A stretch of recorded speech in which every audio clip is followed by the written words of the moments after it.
Hey people, CzarThwomp here, and welcome to episode 2 of Pac-Man World 2. Last time, the ghosts freed Spooky from the tree in Pac Village by stealing the golden fruit. So now we have to go out and recover the golden fruit, which we started doing by completing the first 3 levels and defeating Clyde. So anyways, let's move on. Next level, Bedoing Woods. Yeah, as I said in the description of my remix video for this song, I absolutely love the forest levels. I've always been in awe of just how tall the trees are, where basically you get these trees that are going down into the mist, but then they go even higher. You gotta jump butt bounce on the bedoing pads, and you're still barely clearing the tops. Not to mention, this song is just so jazzy. God.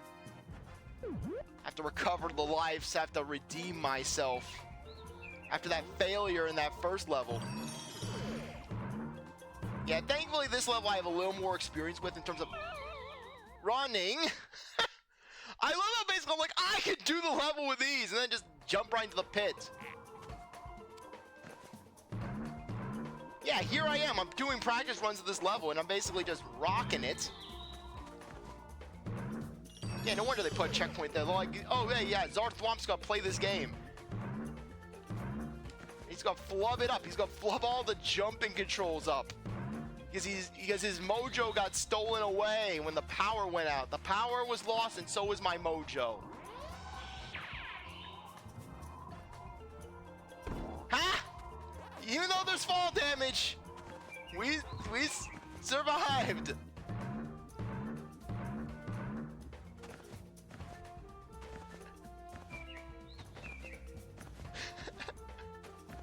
What is this playthrough? I got cursed. Professor Pax teamed up with Kibo.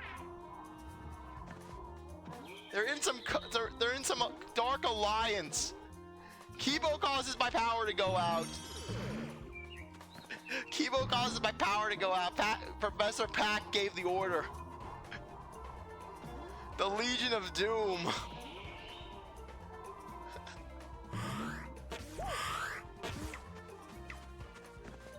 Okay, anyways, we're almost done with this level. And with that, there we go. You got that one token behind the totals. You're either that guy or you aren't that guy. Okay, next level. Treewood Forest.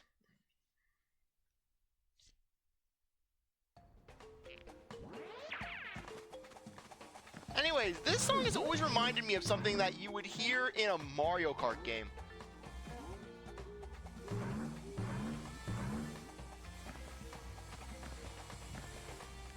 It's just the horns, you know?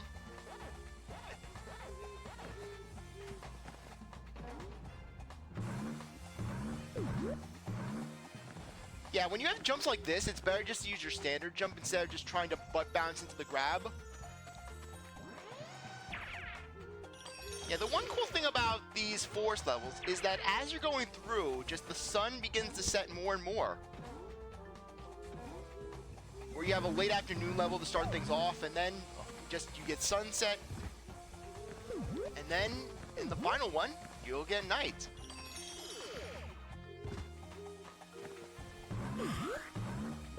Yeah, personally, out of all the levels, I would say that the forest levels are some of my favorites in the game. Partially because of the music, partially because of just how their format, you know? Because they feel like true blue platforming levels, unlike the others, which basically feel more like gauntlets.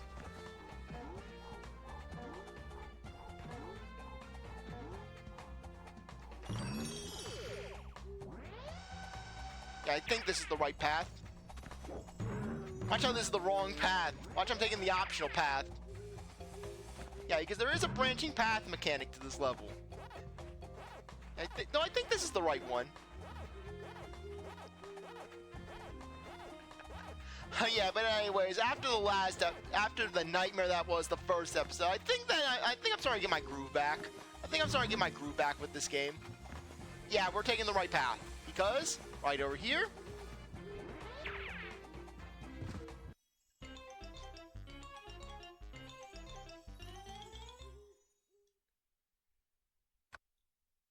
Yes, we're going to save the game. Because I'm paranoid now. I am paranoid. Because basically I don't know when the wind's going to come and take my power away. Or if I'm going to get basically some... yeah, I'm going to see some hyper-realistic... I'm going to see Professor Pac with hyper-realistic blood on his face. Just fading in on my screen. Pac-Man! Pac-Man! Anyways, Butane Pain. A level that you would imagine... A level name that would fit also perfectly in the world of the King of the Hill. Seriously, basically, just the fact that butane is this hazardous substance. Basically, Hank Gill. Yup, I told you, butane. Nothing good has ever come from butane.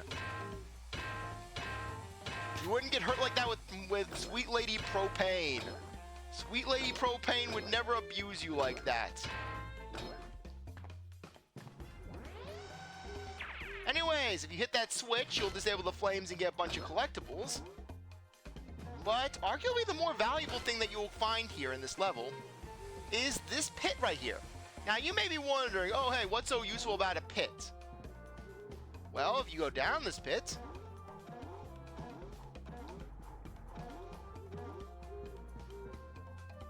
hit the switch, you'll get a bunch of extra lives.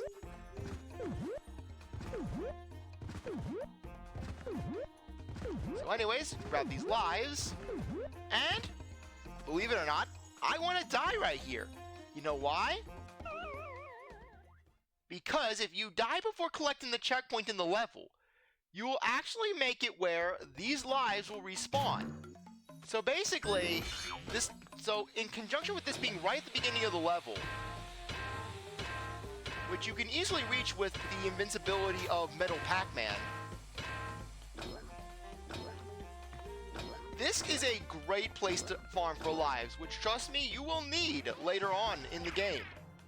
There will be a level, at least one level, that will make you want to pull your hair out. For those of you who have played this game before, you know exactly what this level is, and you have probably used this exploit yourself.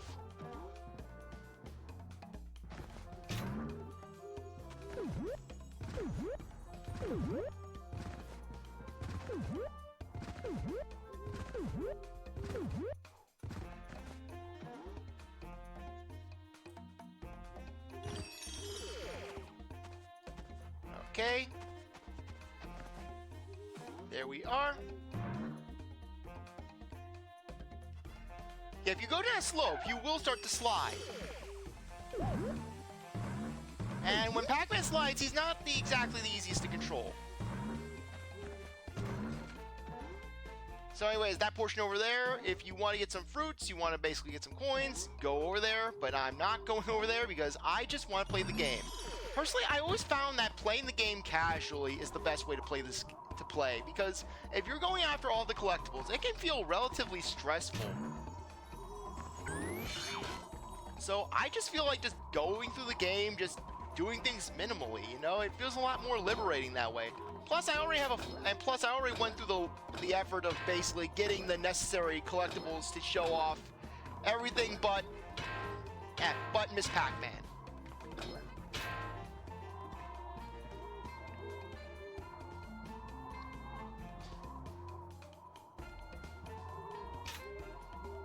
Yeah, because honestly, I don't think that that you're going to lose much sleep over not seeing Miss Pac-Man being played here. Meanwhile, the museum's actually kind of worth it to get. Plus, you unlock all the other arcade games. So basically, it's not like you're going to lose much if you don't get all 180 tokens. Speaking of which, given how this game is, you can skip out on 9 tokens in total if you want to get the 180 reward. Basically, i.e. every reward in the game. So you can either have it where you skip all of the Pac Village ones, or you basically just skip 9 random tokens. Anyways, when you're in the air, if you press the square button, you will do a jump kick. Though, to be honest, this attack really isn't going to be used all that often.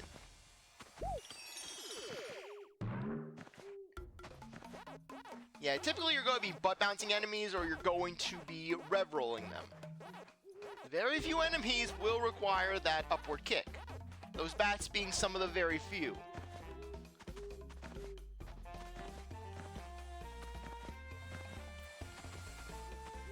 And there's the end.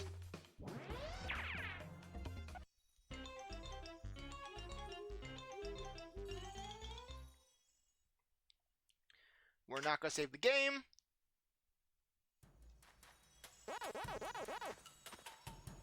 Anyways, next boss, Inky's Blade-O-Matic. Another great boss theme. Anyways, funnily enough, when it comes to Blinky,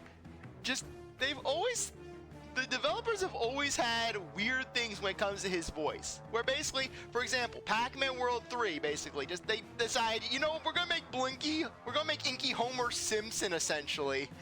Then, in the repack version of this game, they decide to go with a Fozzie Bear route with Inky, and then basically in the Japanese version of this game, which had full-on voice acting for all the bosses, they decided to go Plankton from SpongeBob with Inky, and basically just gave him a very kawaii voice. And heck, even back then, basically, the trend continued where basically I decided back in the day I was gonna give Blinky a posh accent. Yeah, basically there was first Southern Clyde, and now we get posh Inky. Come for the golden fruit, Pac-Man.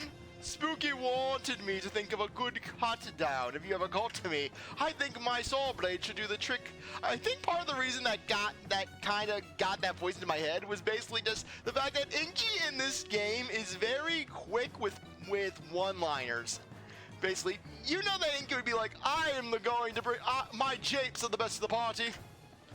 That contraption doesn't look very strong. Yeah, Pac-Man is openly voicing his contempt for Inky's poor craftsmanship. Yeah, with Clyde, basically, Pac-Man was keeping it in his head of just what he was thinking. But in this fight, he's like, your contraption sucks so much so that I'm not even going to face you. Some rub rolls into the body or butt bounces on the glass should do the trick. Yeah, basically, rev roll. Think you're pretty smart, don't you? I'll knock you off that platform.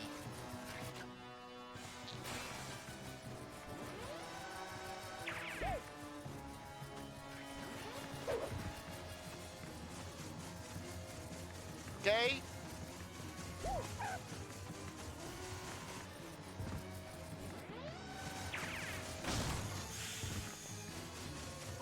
No, I'm not. I'm gonna spam you.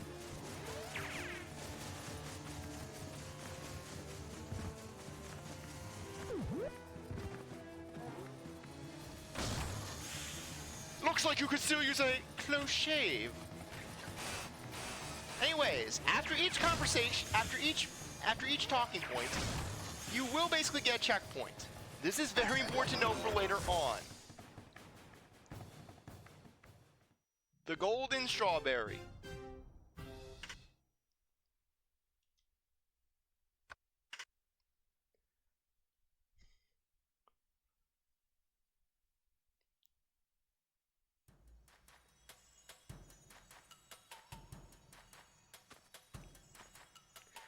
Okay, anyways, first level of the Ice World, Ice River Run.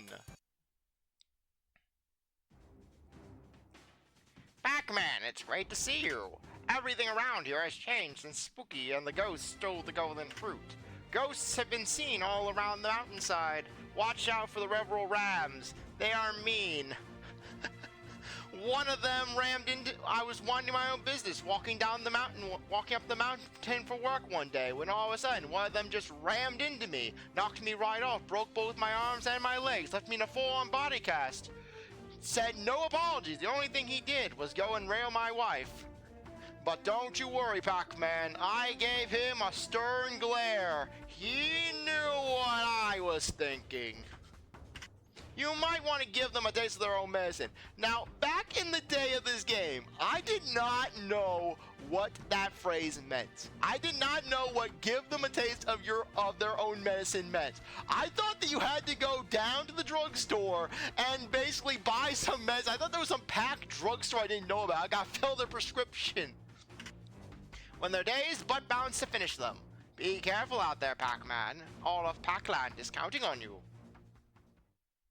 So anyways, these ice levels freaked me out back in the day because of the Reveral Rams.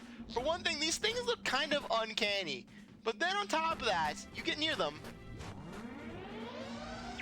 you get the loud rev roll sound and them charging you, basically. So combine that with the fact that I didn't know how to beat them back in the day, and I was basically terrified of these things. I would have to mute the television to play this level. So anyways, as you can see, this level has ice physics. And the ice physics in this game can be cruel, basically. Granted, they were even crueler in the original one, but basically, you step on ice, you cannot really move. Basically, if you're on a slope, the ice will just take you right back. And if you butt bounce on the ice, Pac-Man will slide. He will slide, and you will not be able to move him. So basically, in the original 1.0 version of this game, basically, you see, right? This version I'm playing right here is the greatest hits for the PS2, which basically was carried over a lot of things from the original version of the game, but had a few minor tweaks. Basically, very minor things. For example, ghosts not killing you in one hit, Clyde's Frog being renamed from Blinky's Killer Frog to Clyde's Killer Frog. Blinky's Killer Frog being named to just Blinky's Frog. And then, basically, and then another thing, you step on the ice in that version of the game, you would instantly start slipping. Meanwhile, in this version of the game, it's just if you butt bounce. Okay, anyways. That area right there, that section can be cruel if you are not really, if you're now that used to rev rolling. Because basically you miss that platform, you're sliding right back down the hill. You're sliding down the mountain.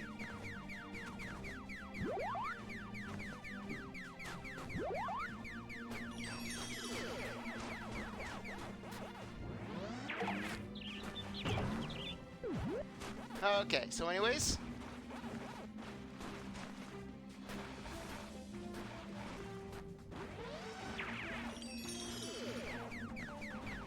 Okay, jump over here. And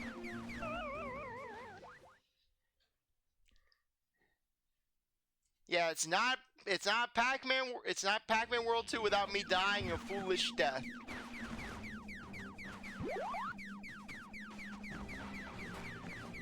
I have played this game before. So anyways, you would think that, oh hey, I gotta continue up the river. No, that is a trap.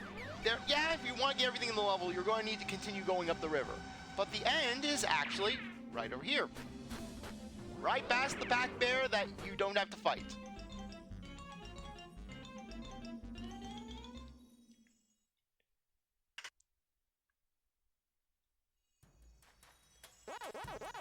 Okay, next level. Avalanche Alley. Yeah, personally, out of the 3 snow levels, this is my least favorite of the bunch. Because, basically, if you're trying to 100% this level, it is a nightmare. Because basically, what you have basically, notice the perspective, this is a chase level. And you have to get all the pac-dots if you're basically trying to get 100% in this level. So you miss one pac-dot, guess what? You're having to redo the level. Or you're having to kill yourself and then basically just go and try again. In fact, there's actually a bit of a devious glitch involving the pac-dots in this level, where one of them, you hit a checkpoint before, one of them involves a flight path. You're flying and you're reaching a checkpoint. Basically, you hit the checkpoint before getting the final pac-dot. So because of this, the pac-dot does not count as being collected, basically, if you die.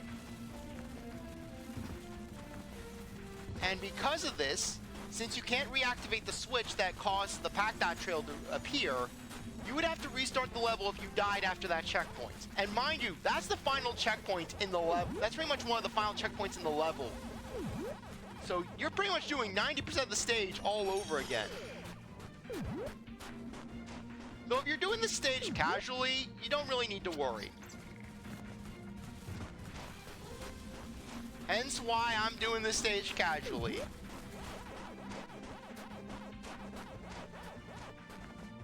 Yeah, I've always felt that this section was cool, basically. You're jumping on...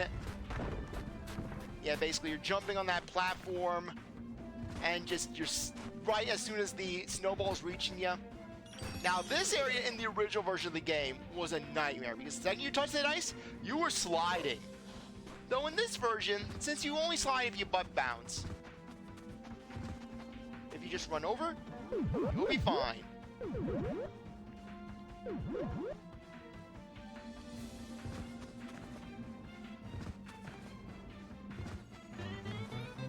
Okay, well, at least we won't have the lonely token.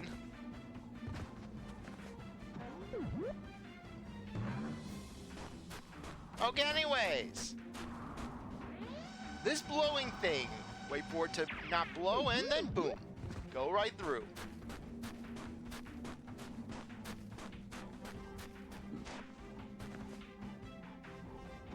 Yeah, when Pac-Man starts flailing his legs like that, that means that he's going to be dealing with fall damage if he lands on a surface without butt bouncing right before. So just be cautious of that, because the last thing you want is to die a butt bounce related death, a fall damage related death. I don't feel like dealing with you, go away. Bedoring platform, save me.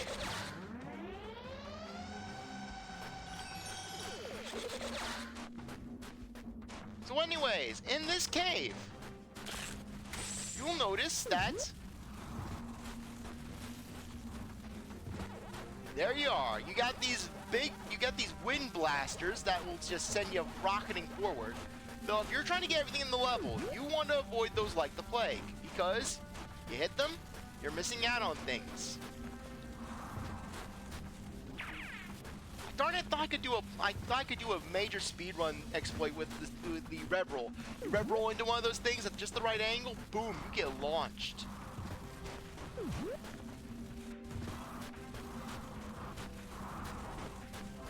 Oh yeah, but this definitely feels nice. Just playing this level casually, playing this game casually. It's just so much fun.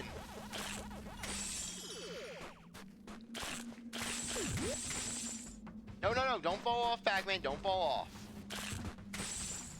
Yeah, basically, whenever I've tried to do a 100% run of this game in the past, this is the level where it dies. This is the level where those efforts just go down the drain, where basically the first set in the standard, in the tutorial areas, perfectly reasonable. The forest, fun to do. Then you get to the ice level, but then you get to avalanche, you get to the ice river run, where basically, where it's like, okay, things are starting to feel a little bit more cumbersome. And then you get to this level where you're dodging, where you're having to deal with the snowball, and you're having to deal with the pac-dots. And I'm like, I'm not dealing with that noise. And not to mention, you have that little bit of ice, you have that ice patch that can screw you over.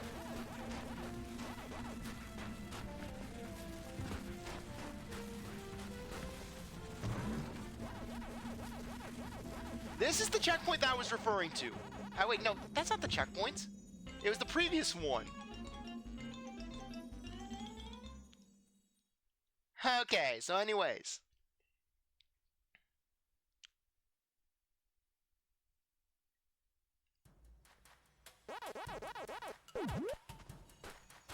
Okay, anyways, on that note, I think that now would be a good time to end things off. I really appreciate that you stuck around to watch this episode. You're a great viewer, and I hope you come back for the next one. If you like this video, like, subscribe, comment, share, do whatever you want. And with that, I'll see you next time. Bye.